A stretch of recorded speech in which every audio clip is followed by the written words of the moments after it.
This is Research Like a Pro, episode 53, United States Homestead Records.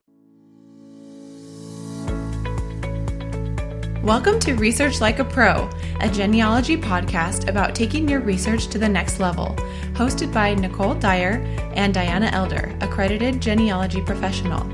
Diana and Nicole are the mother-daughter team at FamilyLocket.com and the creators of the Amazon best-selling book, Research Like a Pro, a Genealogist Guide.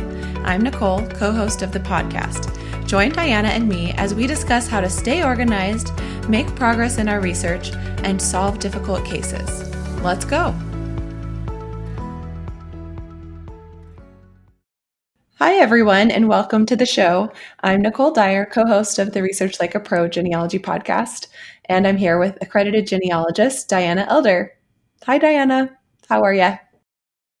I'm doing great. I'm enjoying summer finally. We finally have warm weather here in Utah, and I bet you've got really hot weather there in Arizona. It's been over 100 the past week, so we're excited to come visit you in Utah next week. Awesome. So what have you been working on lately? Well, I just did a project in kind of an unusual locality. A lot of my projects are in Virginia, Tennessee, Kentucky, those middle South states.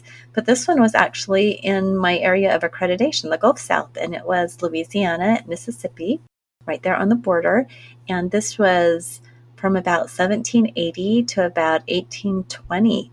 So part of that was when it was under the Spanish and the French and the British. It went back and forth between different countries until the United States purchased it. So really interesting. A lot of the records were in Spanish, but they'd been translated, thankfully, into English. It was fun to just kind of refresh my memory about those types of records in that area. That is interesting. I haven't researched in Mississippi, although I have in Louisiana, and things sure are different in every state, especially Louisiana.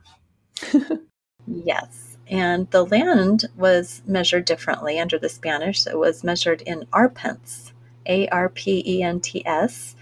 So I had to review what that meant. And basically they were taking land off of rivers. And so you'd have a long, narrow plot of land going back from a river. It was so many acres per arpent. So yeah, it was kind of like researching in a foreign country, which it really was at that time. Right. Okay, well, we are recording this episode in June, but when it comes out in July, it will be getting close to the BYU Family History Conference, and we are both attending that, so I thought we should just talk about that really quick. Great. So you are lecturing. Tell us about the accreditation track, because that's something unique that they do at the BYU Family History Conference. So for 2 days, on Tuesday and Wednesday, all 5 classes each day are on a separate topic about accreditation. And this was actually where I first decided to become an accredited genealogist at this conference, sitting through all those classes. Before I sat through them, I felt pretty overwhelmed and not sure if this was something I could do. But as I sat through the classes and learned about the process, I really realized I could do it, and I got excited about it, and I met some friends that I worked through the process with. So for anyone listening that's thinking that you'd like to try accreditation and you want to deep dive into it, the BYU conference is a great place to do that. You get 10 classes, and we cover everything from how to write your 4th-generation report to preparing for the testing, everything you can think of, and you can ask questions. It's usually a pretty small group of about 30 people that attend that. It's a fun opportunity to learn about accreditation. I'm excited to attend and to do some lectures. I'll be talking about tax records and strategies to use when you hit a roadblock, as well as giving that lecture that I gave at Roots Tech about organizing your research with Google Drive. So I'm excited to come up to Utah at the end of July. Yeah, it's going to be great, and it'll be fun to have a booth and to be able to meet people and talk one-on-one with researchers and, share what we do. So I'm looking forward to the whole week. Right. So if you're coming, come find us in the vendor hall at our Family Locket booth. And then, Diana, what are your lectures about? I'm doing 2 on the accreditation track, and then I have 3 others. I'm doing a really fun one that's going to be researching and writing about skeletons in the closet. And so we'll be learning about what to do when you discover those things, either through DNA or just through records, and you're not sure how you should write about it, if you should reveal it to family members, so many different ethical and different issues. So we'll be talking all about that, and I have some really interesting case studies that we'll look at. And then I'm doing a class on timelines. I have a really fun case study that I'm going to be sharing about differentiating between men of the same name, very similar identities, and how a timeline completely showed who was who, and then give lots of ideas about how you can use timelines, everyone who's attending. And then my fifth class is a Research Like a Pro with DNA. And I did this class last night, actually, in a webinar for the Utah Genealogical Association. In that class, I will be sharing how to use the Research Like a Pro process and how to add DNA into it with a really fascinating case study for a client project that I did this spring. So all sorts of fun things. I'm excited to be there and talking and sharing. Me too. And the keynotes look interesting. There's Cecil Samuelson and Stephen Valentine and Dan Debenham from Relative Race. That'll be fun. Yeah, Dan's great. We met him at Roots Tech a couple of years ago. That's great. We hope to see you there. If you're coming, come say hi to us. So today, what are we going to talk about? Today we are going to talk about homestead records. We've talked a lot about land records. We had 3 episodes in our land case series, and we really can't close off the land records unless we talk about the homestead records because they are so great. Okay, let's do our listener spotlight. I almost forgot. This is from Rebecca Laird. Rebecca says, "This is a first-rate podcast for anyone interested in family history, from beginner to professional genealogist. The co-hosts present a methodology for researching from start to finish in a series of podcasts, breaking everything down in the clearest and most understandable way. Their background and education shines through. They provide so much information that I had not seen or heard elsewhere in years of study, podcast listening, and webinar viewing, that I have been able to make great strides toward breaking down brick walls. I highly recommend that you have a listen to this podcast." Thank you, Rebecca. And it was fun to see you in the study group. And it's great to hear that our information is helpful and unique and making your research better. Yeah, our study group just finished up, and it's been really fun seeing everybody's reflections. I ask everyone at the end to reflect on their progress as researchers from the beginning of when they started the Research Like a Pro process to the end, and without fail, they all are so excited with the things they've learned and the new processes. So this is always really a fun time for me to see everybody's progress. I love that. We do get a lot of questions about when the next study group is. So I thought I would just mention that we do a study group for Research Like a Pro twice a year. And so this was our spring study group that was concluding, and our next one will begin in the fall. So if you're interested in that, make sure you sign up for updates about the study group, and I'll put a link to that sign up in our show notes. All right, so let's dive into homesteading. It is estimated that 2 million individuals applied for up to 320 acres of free land. That is a lot of people, and it's very well that someone in your family actually was a homesteader. The Homestead Law came out in 1862, and so if you had anyone who was living in the United States at that time, it's well worth looking into to see if they might have been a homesteader and have some great records. One of the ways that we can think about the Homestead Law is that as the East was getting filled up, people wanted new land, and this land kept getting more accessible as the railroads were built further west, and as, unfortunately, the Native Americans were pushed further west, this land became available for settling, and the government really wanted to fill up the land. You've heard the term manifest destiny, and that's what this was all about. And so the United States federal government tried to entice people to go out and settle on this land, and they passed a series of acts, and they started with 1862, and there's all sorts of interesting things that they had to do to get this land. And so we're going to talk about the different processes that they had to go through, the requirements. And then we're going to talk about 2 case studies, because I discovered that I had 2 ancestors, a direct line ancestor and his daughter, who would be my great-great aunt, who homesteaded out in New Mexico in the early 1900s. And their homestead files were fascinating, and we're going to talk about some of the fun things we found in those. So we talked a lot in our 3-part land series about how important land ownership was, and it was so important that people would even re-register their land deeds if the county courthouse burned. And so land records are often one of our better record types that might have survived a courthouse burning or such. And this Homestead Law of 1862 gives us an especially rich group of documents just because of all the requirements that they had to turn in and that are in their files.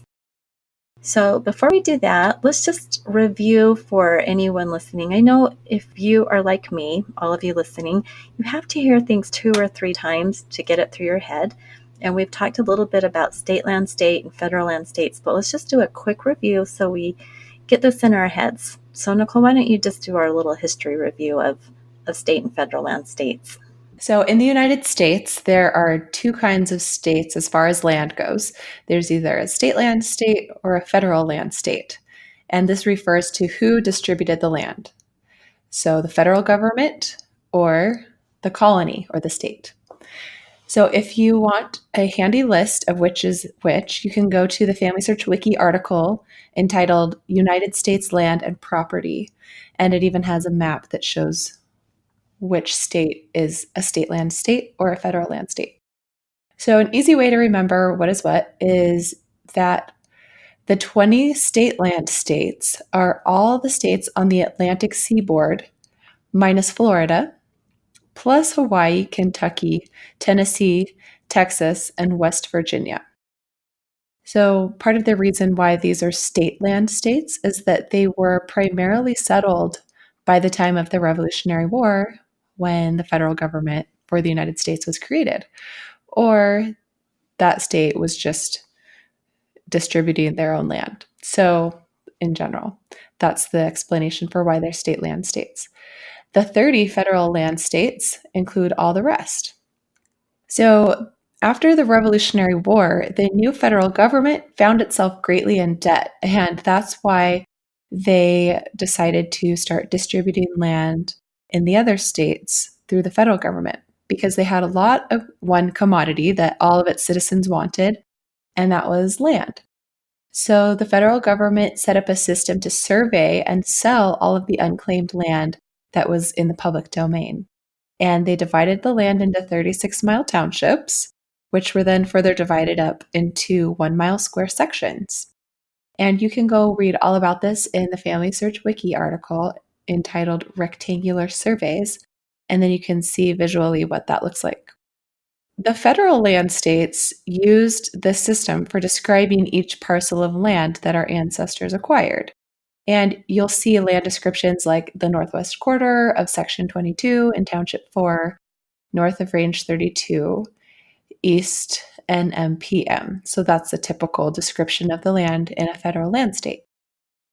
Although this might sound confusing, it's really pretty easy to understand once you understand the system. And it helped our ancestors to know exactly what land was theirs. So it solved a lot of problems in that way as well. The federal government distributed the land that was in the public domain in several different ways, and some ways were more successful than others.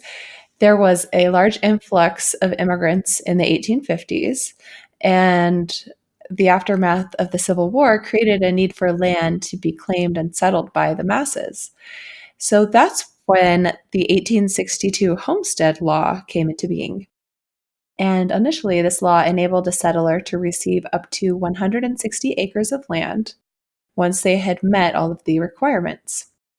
Then in 1909, the law was enlarged and changed, so the Homestead Act of 1909 doubled the amount of land to 320 acres. And under this act, if a settler had already applied for the original 160 acres, he could then apply again for an additional 160 acres. So by 1909, the land being settled was arid land in the Southwest and in the Midwest plains, and a settler simply needed more acres if he was going to make a go of it on that land. So you can see why they changed from 160 to 320 acres. Right, and that is the land that our ancestor, Robert C. Royston, settled in the Southwest, there in New Mexico. And they didn't really have irrigation going back then. I mean, they had to rely on the rainwater, and if it didn't rain, then it could be really bad for your crops. So we're going to see what happened to them in a little bit. So we are going to talk about the requirements that our ancestors had to meet to actually get their free land. And under this initial Homestead Law of 1862, they could qualify if they had paid the entry fees and met the provisions. For the land to become fully their own and get the land patent, they had to meet another set of qualifications. So they really did have to jump through a lot of hoops. So just to even apply, they had to be over 21. They had to be the head of household. And here a female could apply. If she was a widow or a single woman over 21, she could apply. They had to have been a United States citizen or at least filed a declaration of intent, which we know as their first papers, kind of the beginning of naturalization. They could not presently own 160 acres or more of land. So if they already owned land, they could only qualify for the difference between that amount and 160 acres. If they already owned 100 acres, they could only qualify for 60 acres. So the government was putting a pretty tight rein on how much land somebody could qualify for. After they applied, then to receive the actual land patent, this is what they had to do. They had to begin living on the land within 6 months of making their initial payment of the fees. They had to live on the land for 5 years. That's a long time. And in 1912, they shortened that to 3 years. And they had to make improvements. They had to show that they'd built a home. They had to raise some crops or livestock. And they had to show that they were now a United States citizen and show their final papers. So if they had started the process, they had to prove that they were now a citizen. So, if someone has got an immigrant and they suspect that they became a citizen, perhaps in this file, they could find their actual proof they became a citizen. Sometimes it's difficult to find naturalization papers. So in these homestead files, that could be your proof right there. They had to show that they had not been absent for the property for more than 6 months during any given year. So they didn't want anybody, going and living there for just a month and then going back home and saying that they had lived there. So they had to be there at least for 6 months. They couldn't maintain a residence anywhere else. And then they had to do a final application for their patent certificate within 2 years of completing the residency requirements. Wow, so that's a lot of requirements. So what if a settler wanted to get his land patent early? Well, they called this commutation. And if he paid $1.25 an acre before his term was up, either 5 or 3, depending on when it was, and he could actually get his patent early. And this usually was when the land had increased in value enough that the settler wanted to sell the land and move on. He couldn't sell the land until he had the patent. And so here you're finding people that just want to pay up, get that title, and then sell the land for a lot more and make a profit and move on. When the settler had met all these requirements and was ready to close on the property, he had to publish his intent in the newspapers or some other way. Maybe he had to tack a notice to the courthouse door or something. And, this is just another way to let everybody in the community weigh in on it. So if perhaps somebody was fraudulent, people in the neighborhood could come forward and say, oh, he was not here. He hasn't been living here for years. So the settler had to fill out this application, and he had to find witnesses that could prove that he had lived on the homestead for the required amount of time. And when he completed all the paperwork and he'd sent it in, then he was granted that official land patent. It was quite the deal. And what we learned in our land series from a few episodes ago was that a lot of people started this process, but they didn't finish this process. And you can kind of see why. We were chatting before we started the podcast that if you remember back to reading Little House on the Prairie and the grasshoppers came and completely ate all the crop and they just had to move on, things like that happened to our ancestors. And if you were starving in your land, your crop was destroyed, you maybe wouldn't want to stay there for 5 years. You maybe had to move on. And so you just give up, move on, never get your final patents. So lots of different interesting things. All right, well, let's talk about our first case study of Homestead Records. And of course, we've been talking about Robert C. Royston. So let's go through the file that you found for Robert C. Royston. And his was a commutation of a homestead claim. So he was one of those people who we talked about a little bit ago, decided to obtain the land patent early through commutation. Robert C. Royston's file spans the years of 1906 to 1909. And like I mentioned, he paid early to get his land patent ahead of time. And there are many documents in the case file.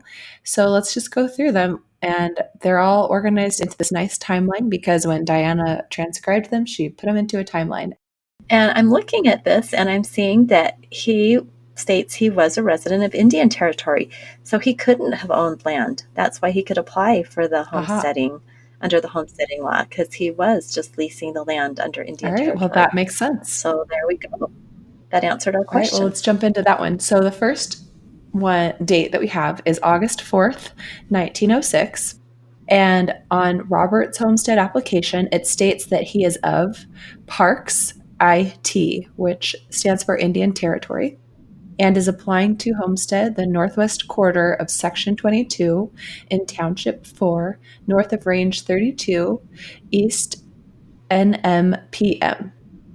And that stands for New Mexico Prime Meridian.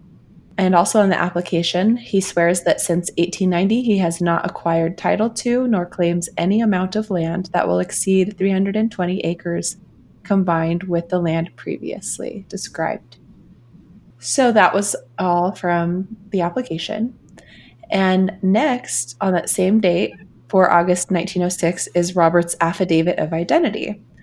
And on this document, the U.S. Court Commissioner, H.R. Putnam, certifies Robert's affidavit that he is who he says he is, having been identified by a man named O.R. Gable.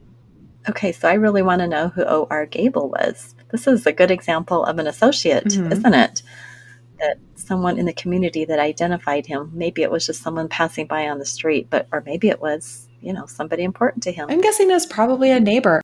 Although when he lived in Indian Territory, is that where he was applying from?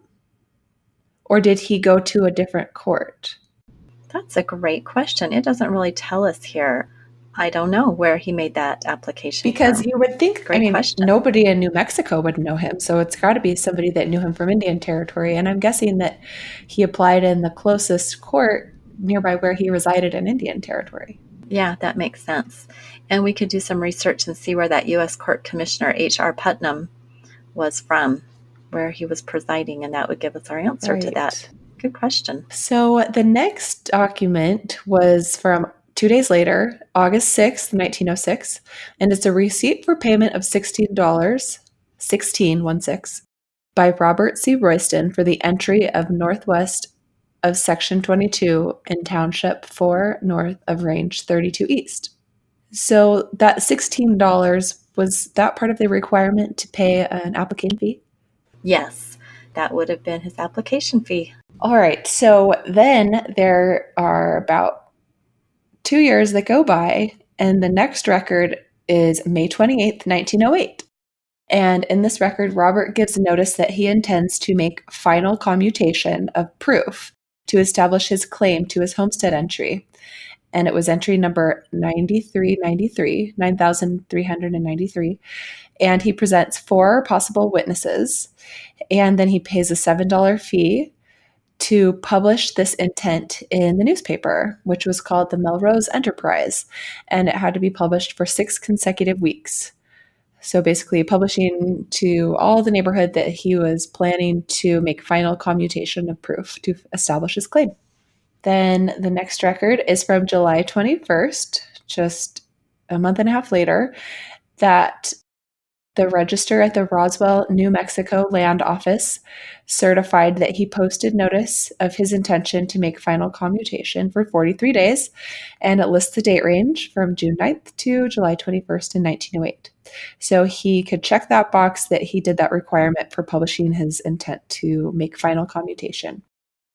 Then on that same day, July 21st, 1908, the publisher of the Melrose Enterprise provided an affidavit that he published the intention to make final commutation, and an original clipping of the notice of the newspaper is attached to the document, which is kind of neat to see. Did you go ahead and find the original newspaper clipping, or did you just take this one that was provided? I just looked at the one that was the picture of it in the file, but I really want to go look for that original now because it's so fun looking at that little clipping. And I'm noticing, the picture of the original, that it was notarized. There's the official seal on this paper. And that actually is in still really good shape, this whole file, considering it's over 100 years old. So I'm very impressed with the National Archives and how they are keeping track of our ancestors' documents. So yeah, this is a great document and it's really fun to see. Yeah. I mean, this is a lot of detail. So on the same day, July 21st, the next document is a homestead proof and a testimony of witness. So Neil Thompson and Albert L. Carpenter sign a document stating that Robert C. Royston did indeed settle the homestead and resided there using the land for agricultural purposes. So here we have some associates of Robert who went ahead and verified that he was telling the truth about his homestead and his use of the land. And another document from that same day, July 21st, 1908, was the final affidavit of Robert Royston, swearing that he has met all the requirements needed to perfect his claim.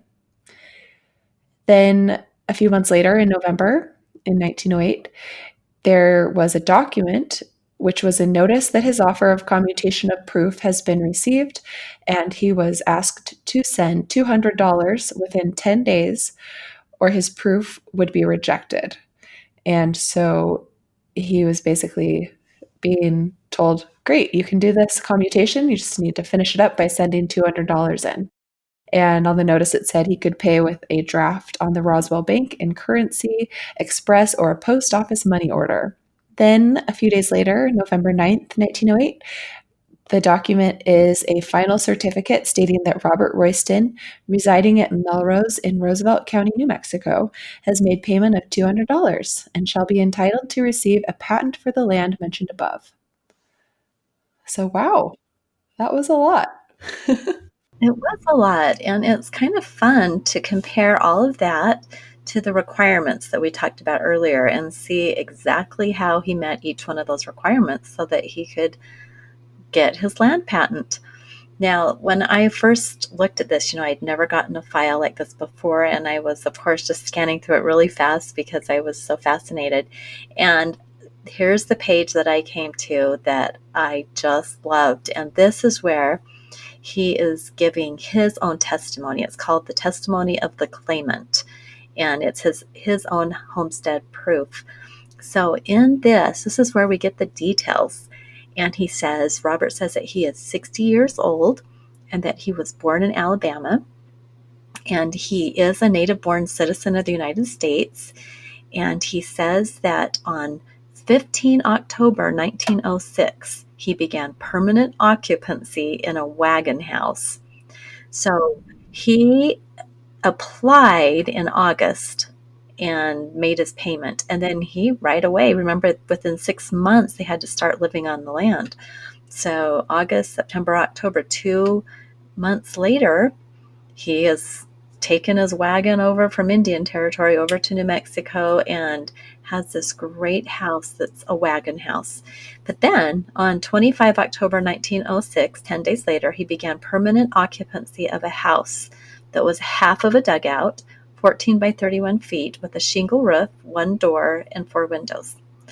So other improvements were a barn, 12 by 36 feet, a well of water. So we had to dig a well, about 100 acres fenced land, 500 acres plowed land, $50 worth of fruit trees, a total value of about $600.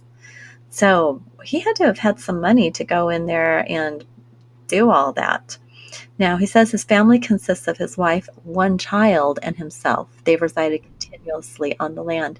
So he did have a child, and it was, I cannot remember his name, but he was a young man, so he would have been, helping with all of the work. And Robert says that he was temporarily absent from the land about 30 days in August of 1907 on account of sickness and 2 deaths in the family. And I have searched and tried to figure out who that would be, the 2 deaths in the family, and I have not figured that out yet. And, family could be anything, extended family, his wife's family, his own family.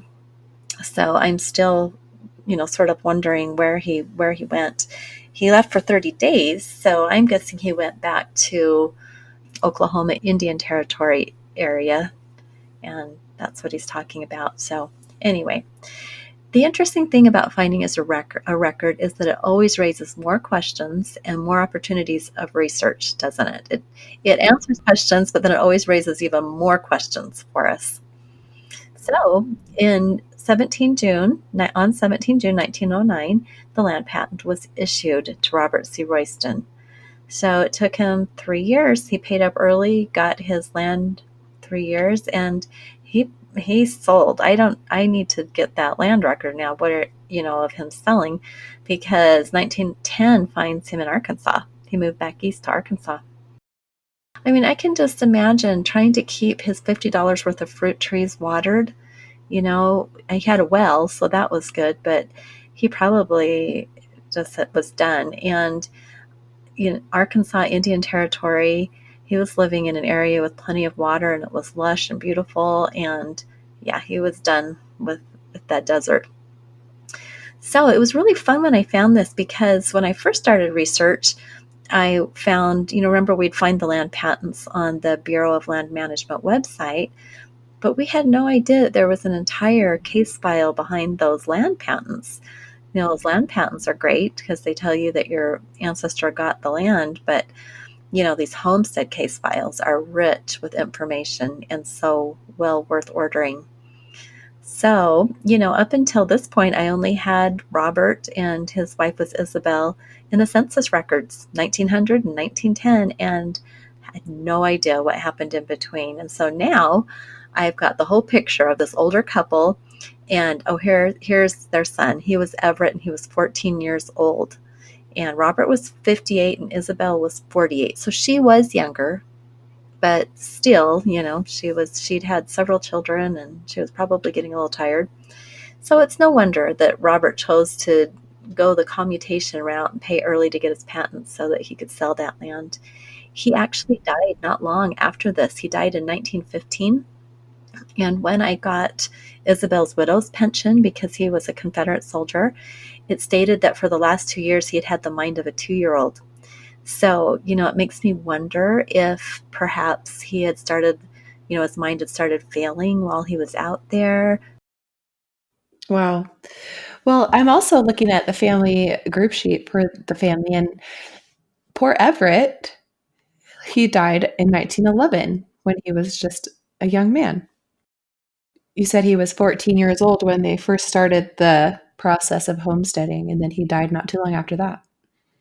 And he's the only one in the family we don't have a picture of, so that makes me sad too. As I was going through the timeline, and one of the witnesses was Albert L. Carpenter, and that reminded me that his stepdaughter was Mary Carpenter. So I wonder if the Carpenters are somehow related there, the witness and his wife's former husband. I think so. Yeah, I'm pretty sure that is exactly who that is. Right. And that would be something we could search in the newspaper and just look for other notices of others who are doing the commutation, or just when they submitted their final proof of finishing the homestead. So that would be interesting. and yeah, and see if he had a patent.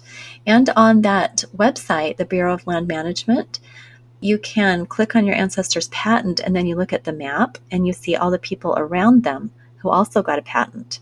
So you can see, perhaps all these different, I would guess that these different people that signed off on Robert having lived there, they're probably the ones that are all around, and he's probably signing off on theirs that they all live there. This land opened up and they went out there together. So let's talk about that then. So now that we found all of this information and have all these new questions, what other records can we now search using these clues? So here are some ideas. The the land records when he sold his land. So we would want to go to the Curry County deed book maybe and see who he sold the land to. And then we could go and look in that newspaper, like we had just talked about, the Melrose Enterprise. I'm guessing Melrose was the city within Curry County or nearby Curry County. Not sure. And then we could check that newspaper to find that full issue that had the commutation of proof in it, and then even search further for additional information about the community and other people who were homesteading just to find that context. We can also look for census records to learn about those two witnesses that he chose to verify his claims. There was that Albert Carpenter and Neil Thompson, so we could look them up and see who they are in the census. And then another thing we could look up would be county histories to learn more about the early settlers and the context of homesteading in New Mexico. So maybe the county history for Curry County. That would be interesting. Okay, so as we are talking, I am remembering that my grandpa talked about going out to New Mexico and they did a wagon train trip from Texas out to New Mexico, and it was about this time period, and they stayed in Grandpa Royston's hotel. So apparently he had a hotel there too. So I really need to research more about that, and I am sure newspapers would reveal that, and the land records. So I'm wondering if they maybe moved into town. I don't know. I'm so curious, but I have that in his history where he talks about going out and they did this wagon train and then they came back across the plains back to Texas. So anyway, I need to kind of correlate that story with these records. So anyway, we'll leave Robert. Let's go on to his daughter. And I love this because this is a land patent for a woman. And we just don't have as many records for women, especially owning land. And this is really an interesting one. So Robert's daughter was named Effie, and she also received a land patent through the Homestead Law of 1862. But she was a little different. She actually lived on the land for the full 5 years, and she applied for her land as Effie D. Royston because she was a single woman over the age of 21. But about a few months later, she got married to Grover C. Huntley, and together they made the required improvements on the land, which, the house, the barn, the well. So in 1912, she applied for additional land, and by then the residency requirement had been lowered to just 3 years. Since she had gotten married in the meantime, and now she was going by Effie D. Huntley, she had to go through some extra paperwork. She had to write a separate affidavit attesting to her marriage, and she gave her marriage date as 11 October 1908. And in 1915, she applied for her final land patent, proof that the land was hers. And after all the documents were filled out and signed to the satisfaction of the land officials, she received her official patent from the United States government. So it's kind of fun because hers was just a little bit different. She paid $16 for her land entry fee, and she was 2 years later. She was 1908. Her dad was applying in 1906. She was 1908, and she was a female, and she was over 21 years of age. She was native born. She was not married, so she met all those requirements. And she, again, had to have the affidavit signed that proved she was who she was in her application. And she had to have that additional affidavit because she changed her name when she got married.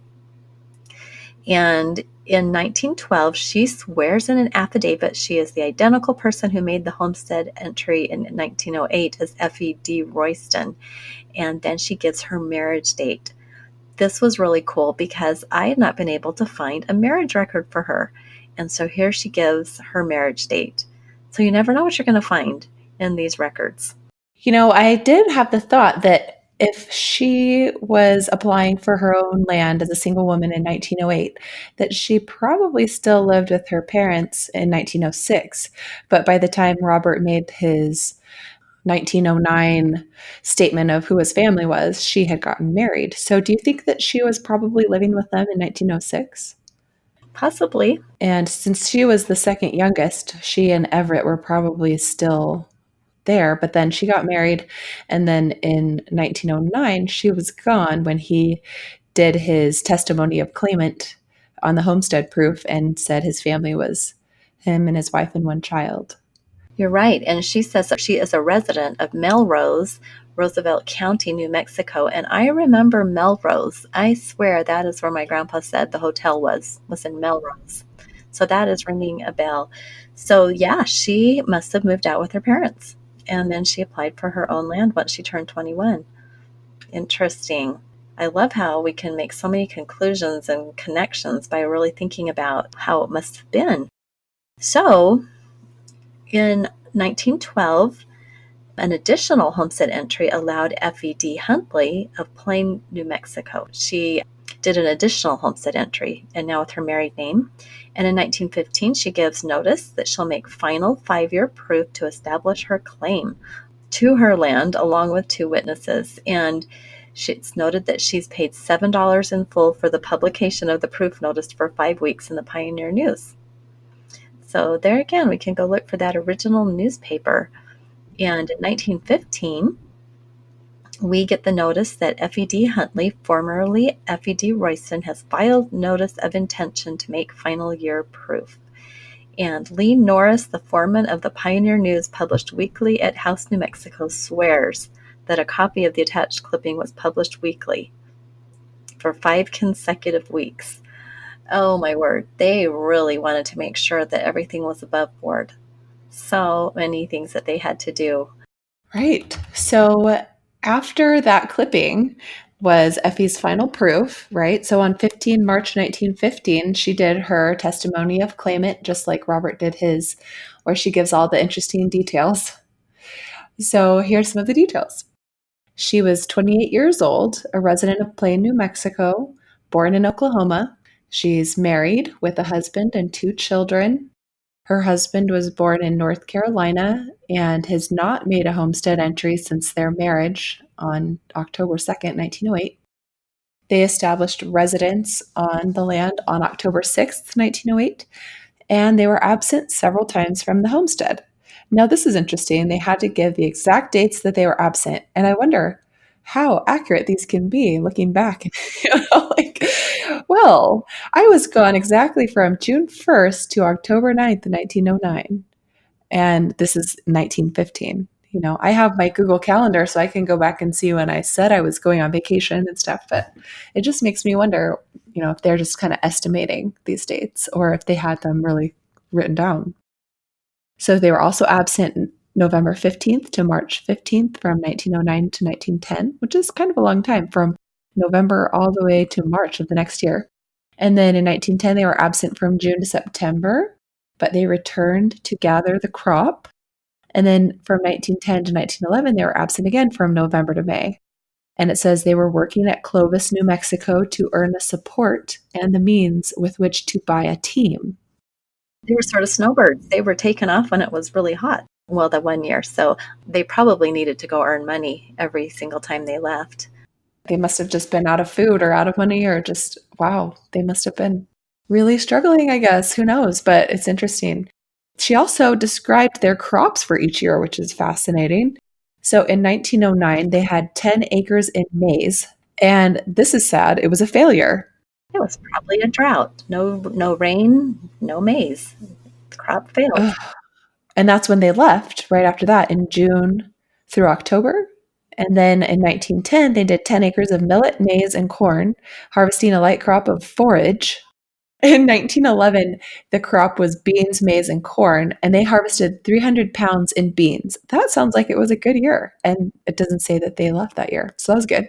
And in 1912, 30 acres in maize, beans, cane, and corn, harvesting a good crop of grain and forage.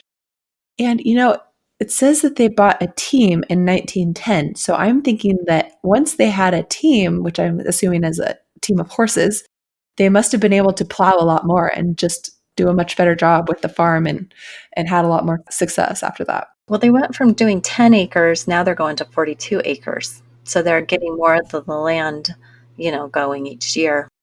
And maybe they figured out that beans was a good crop to do, that, it survived better in that climate. They probably had to learn how to farm out there because it was a lot different. And so they learned each year and got better. Right. So let's see. In 1913, they did increase to 42 and a half acres in wheat, 2 acres in beans, 2 acres of maize, 15 acres in cane. And then they harvested a light crop of each. In 1914, they had 47 and a half acres in corn, maize, and cane, harvesting 120 bushels of corn and 20 tons of maize and a good forage crop. And then the last record here is in 1915, they had 17 acres of wheat that they planted in the fall of 1914. So, wow, that was neat. I really enjoyed learning about the crops they did each year. Yes, I know. That was kind of fun. And that just brings to mind so many things that I want to explore, like the weather. I think we can go back. A lot of the almanacs, I believe, will tell you, when you had a drought, when you had a good year, that type of stuff. And it would be just so interesting to see how much the market paid for those crops. Did they sell their crops? Did they keep them? It would be fun to learn the history of the farming then. And I bet you anything that the newspapers talk all about that and discuss, you can kind of see if everybody in the neighborhood's having the same problems that year. So many things that could be explored. Wow, yeah. So, another thing that Effie talked about in her testimony of claimant in Effie's final proof was the improvements they made to the land. So, it says that they had one frame dwelling house, 9 by 20, with an addition, 10 by 16, one rock hen house, which was 8 by 10, one barn, 8 by 10, shedding for stock, 14 by 50. So, I'm assuming that's like a half covered shed where the stock could go in the shade, maybe. Yeah. And one cistern, and it looks like you weren't able to read this, but 20 diameter could be. And then 47 and a half acres under cultivation. And the southwest quarter was fenced with 2 and 3 rivers. What is that? Oh, interesting. I don't know. I wonder if their land actually had some rivers in it. Maybe that helped with growing all of the different crops. So yeah, we could certainly go look at that, figure out that land because we have the land description.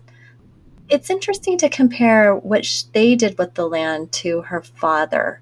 And, you think of these two young people, they're healthy and young and had a lot of energy, and compare that to Robert, who was much older and, sort of gave up, or maybe just ran the hotel. It's now that I'm remembering the hotel story. So two very different stories.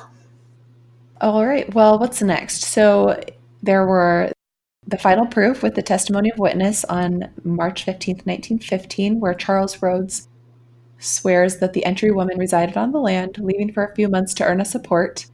And it says that he passes her place at least 12 times each year, his home being in the valley 2.5 miles distant.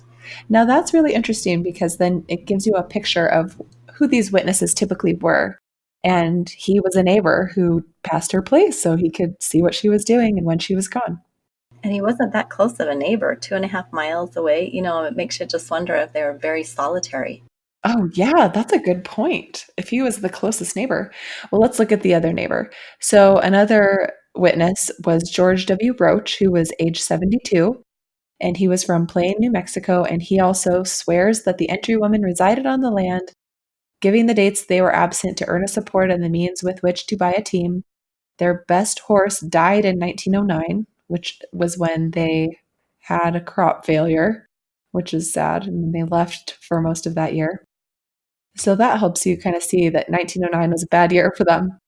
Anyway, back to George Roach. He says that he sees her land at least 50 times or once each week. So 50 times a year or once each week. And he lives in plain view of her place. So maybe not so solitary. They have that one neighbor, George Roach, who can see her home. I love that. Or he sees her land. I lived on, so picture, where I grew up, and we lived on 40 acres. And so she says that she's got their 47 and a half acres. So I can kind of envision what that looks like. And your neighbors, you maybe wouldn't see their houses, but the land was close to you. So very interesting. Well, let's do the last 3 or 4 things here. So there's also the notice for publication for F.E.D. Huntley, formerly F.E.D. Royston, to make final 5-year proof to establish claim to the land. And the Register of the Land Office certified that notice, and it was posted in a conspicuous place for 30 days. And then April 16th, 1915, the homestead certificate stated that Effie has made her full payment. And it contained 320 acres, and it gave the land description again. And then on June 26, 1915, a couple months later, there was an approval for the patent given by the General Land Office, local land office in Tucumcari, New Mexico. How do you say that one? Tucumcari. Yeah, that's where my neighbor is from. Well, that's great. So she got the final patent. That's great. Yeah, it is. And this is such a fun case because it was a woman who applied for her own land and she got the own land under her name. I just think that's awesome. And it was 1915. And as I mentioned before, it was great because it gives the marriage date for Effie and Grover, which I haven't been able to find yet. I think I need to take a look at that and track that down. I maybe can find that now. This was a while ago that I did this research. I'll just have to take a road trip over to New Mexico and track it down. Or maybe we should do that together next time I come down. I would love to go look for this land. That would be so fun. So this was really great because, when we only have those 10 years in between censuses, we can't really fill in the blanks very well. We do the best we can. And I never could find Grover and Effie on the 1910 census. And when I read that she had come back to her homestead in March of 1910, I browsed every page from Plain, New Mexico, where she writes that she resides, and they are still not there. And then I noticed that the page numbers of that census skip, and there's a lot of crossing off. And I looked for all the witnesses, and only one of them shows up. So I think that the census taker kind of had a problem with the homesteaders of Plain, New Mexico in that year. So, maybe Effie and Grover were gone on those dates or traveling when the census was taken. But it did look kind of odd, and I wondered if some things got lost or destroyed. Right. And they were gone from June 20th, 1910 to September 1st, 1910. So maybe the census taker came during that time. Yeah, we always wonder what happened to our ancestors when we can't find them on a census. And this kind of gives us a good example of, people sometimes were migrating or traveling, and they were in between homesteads or places or residences, and they just did not get on the census. We learned a lot going through this. So interesting. And I think it's fun to think about all the different records that we could search. Now I could look for the marriage records, land records to see if they sold that land. Did they stay there or did they sell and move on? The newspaper articles, county histories, just so many different things that we've talked about that can be in a future research project. I'm kind of excited to go to work on this family again. I think I'm going to have to do a mini Research Like a Pro project or a full Research Like a Pro project just on them. So in closing out, because we need to finish up this episode, but let me just run through the steps really quick for how all of our listeners can find a homestead case file.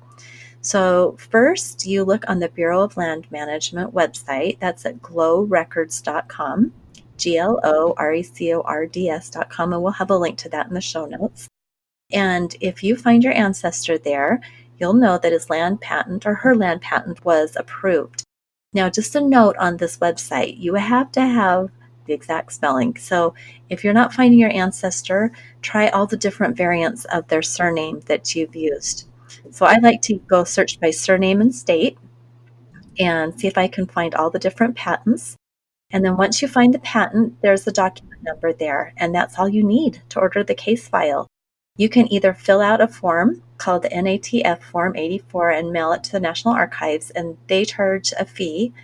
At the time, it used to be $50. I have not checked lately to see if they have upped that fee. So you can mail that in, or you can use the online form and pay the fee, or you can hire a researcher. There are a lot of local researchers who will do research personally at the National Archives for much cheaper, and they can go quickly and do that. You can do maybe a Google search.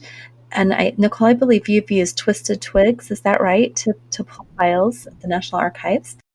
And I have a researcher that I use. And if you look at the APG website, Association for Professional Genealogists, you could search for people who will do research at the National Archives. So there's lots of different ways that you can get those patents. I believe that I got those two together, plus another couple, for under $50. So it was not bad at all. And it was so rich with historical information that was well worth the money. Well, great. That was a fun episode. Thanks for putting all that together. If you want to read about all of this information that you just heard about, you can go to the blog post that Diana wrote several years ago. It's called Back to School, Those Valuable Homestead Records. So we'll put a link to that in the show notes. All right. Thanks. And we will talk to you guys next week. All right. Bye, everyone. Thank you for listening to Research Like a Pro with Diana Elder, accredited genealogy professional, and Nicole Dyer. We hope that something you heard today will help you make progress in your own genealogy research. If you like what you heard, please leave us a review on iTunes or Stitcher, or visit our website, FamilyLocket.com, to contact us. You can find our book, Research Like a Pro, A Genealogist Guide, on Amazon.com and other booksellers. We hope you'll start now to research like a pro